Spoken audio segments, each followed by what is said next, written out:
যখন কোনো রকম কিছু রান্না করতে ইচ্ছা করছে না আর ঘরে সেরকম কোনো সবজিও নেই, তখনই বানিয়ে ফেলুন এই ধরনের একটা সবজি। নমস্কার, আমি চৈতালি রান্নাঘর থেকে বলছি, আপনাদের সবাইকে সাদর আমন্ত্রণ জানাই। আজকে চলে এসেছি একটা নতুন রেসিপি নিয়ে। আজকে আমি রাজস্থান স্টাইলের মির্চি মশলা দেখাচ্ছি। এর জন্য আমি বড় মোটা মোটা মির্চি মানে লঙ্কা নিয়ে নিয়েছি। আপনারা নর্মাল যে শীতকালে লম্বা লঙ্কা পাওয়া যায়, যেটায় ঝাল কম থাকে, সেটা নিয়েও করতে পারেন। আর একটু রসুন কুচি, এখানে 5-6টা রসুন কুচি দিচ্ছি। রসুন কাটতে গিয়ে হাতটা একটু কেটে গেছে, যাই হোক রসুন কুচি কুচি করে কেটে দিচ্ছি। আর 1 চামচ ধনে আর 1 চামচ মৌরি আমি একটু হালকা রোস্ট করে নিয়েছি, সেটাকে আমি একটু কুটে নিচ্ছি। এটা কিন্তু একদম মিহি করব না, একটু দরদরা করে রাখবো। দেখুন মশলাটা ঠিক এই রকম ধরনের হবে, একটু দানাদার হবে, তাহলে খেতেও ভালো লাগে, বেশ মুখে পড়ে। আর এই যে দেখতেই পাচ্ছেন বড় লঙ্কাগুলো, এই লঙ্কা নিয়েছি। লঙ্কাটার পেটটা কেটে দেব, পুরোটা কাটবো না, নিচের মানে যে নিচের দিকটা কিছুটা রেখে দেব। তারপর এরকম চামচের পিছন দিয়ে ভিতরের যে বিচিগুলো, সেই বীজগুলো আমি ফেলে দেব। ওটা চাইলে রাখতেও পারেন, কারণ এগুলোতে সেরকম একটা ঝাল হয় না। আমি কিছু বিচি রেখেছিলাম লঙ্কার, আর কিছুটা বীজ ফেলে দিয়েছিলাম। এর আগে আমি যে মিষ্টি পকোড়া দেখিয়েছিলাম, তাতেও আমি দেখিয়েছিলাম যে ভিতরে কিভাবে বীজগুলো ফেলতে হয়। ঠিক সেম প্রসেসেই আপনি বীজগুলো ফেলে নেবেন। দেখুন, যদি আর অসুবিধা হয় এরকম কেটেও ভিতর থেকে বীজগুলো ফেলে নিতে পারেন। এরকমভাবে কুচি কুচি করে কেটে নিতে পারেন, কিংবা লম্বা শেপের কাটতে পারেন, যেরকমভাবে আপনার ইচ্ছে সেইভাবে শেপ দিতে পারেন। এরকমভাবে লঙ্কাগুলো কেটে নিচ্ছি। আমি এখানে 7টার মতো লঙ্কা দিয়ে এই রান্নাটা করেছি। আপনারা চাইলে আপনাদের মতো যেরকম ইচ্ছে সেরকমভাবে নেবেন লঙ্কা। যাই হোক, প্রতি কটা লঙ্কা আমি কেটে নিচ্ছি। আপনারা চাইলে প্রথমে বীজটা ফেলেও নিতে পারেন, বা বীজ না, ডাঁটটা মানে লঙ্কার যে ডাঁটিটা থাকে সেটা ফেলে দিতে পারেন, কিংবা ডাঁটিটা হাত দিয়ে ধরেও কাটতে পারেন। যাই হোক, বলতে বলতে দেখুন আমি সব কটা লঙ্কাই কেটে নিয়েছি। আমি কিছুটা বীজ ফেলে দিয়েছি, কিছুটা রেখেছি।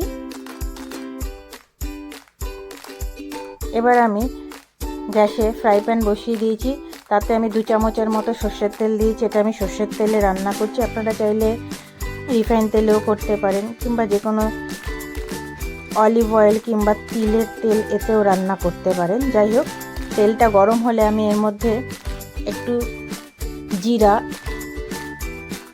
একটু মৌরি, এই ছোটো চামচের 1 চামচ, আর একটু সর্ষে, কালো সর্ষে ফোড়ন দিয়েছি। এবার যে রসুন কুচিগুলো কেটে রেখেছিলাম সেগুলো দিয়ে দিচ্ছি। রসুন কুচিটা আপনারা বড় বড় কাটতে পারেন, আবার ছোট ছোটও কাটতে পারেন। রসুনটা একটু ভেজে নিয়ে হালকা করে কাঁচা স্মেলটা চলে গেলে এবার আমি লঙ্কাগুলো দিয়ে দিলাম, আর তার সাথে আমি 1 চামচ নুন দিয়ে দিচ্ছি, 1 চামচ লঙ্কার গুঁড়ো দেব, 1 চামচ হলুদ গুঁড়ো দেব, 1 চামচ জিরার গুঁড়ো, আর 1 চামচ গরম মশলার গুঁড়ো দেব, আর 1 চামচ আমচুর পাউডার, সেটা আমি পরে দিয়ে দিয়েছিলাম। এই সময় দিতে ভুলে গেছিলাম, তাই আমি এটা পরে দিয়েছি। আর 1 চামচ আমি একটু কাশ্মীরি লঙ্কার গুঁড়ো দিয়ে দিলাম। দিয়ে এটাকে মশলাটা ভালো করে নাড়াচাড়া করতে থাকবো। খেয়াল রাখতে হবে মশলাটা যাতে পুড়ে না যায়।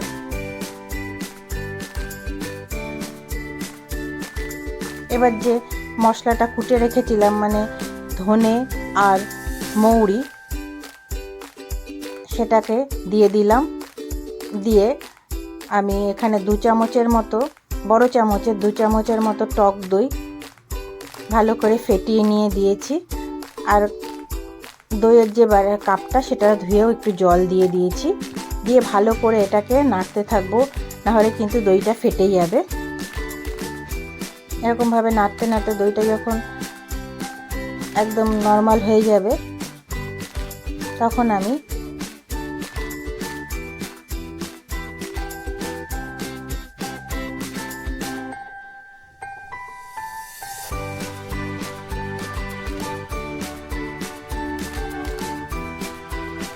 এরকমভাবে নাড়তে থাকবো। নাড়াটা কিন্তু আমি বন্ধ করিনি, এরকম নেড়েই গেছি যতক্ষণ না দেখবো যে দইটা একদম নর্মাল হয়ে গেছে, ততক্ষণ আমি নেড়ে যাব। তার এখানে আমি একটু কালারফুল করার জন্য এখানে একটু পাকা লঙ্কা দিয়েছি। এটা এমনি লঙ্কা, নর্মাল লঙ্কা, লম্বা লম্বা যে লঙ্কাগুলো হয় সেই লঙ্কা, দুটো পাকা লঙ্কা আমি দিয়ে দিয়েছিলাম।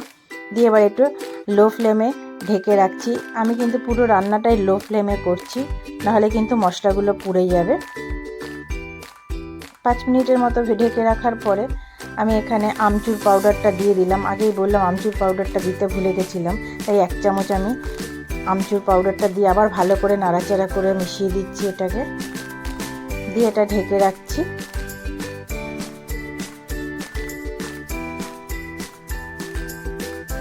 একটা ট্রিক্স আপনাদের দেখিয়ে দিই।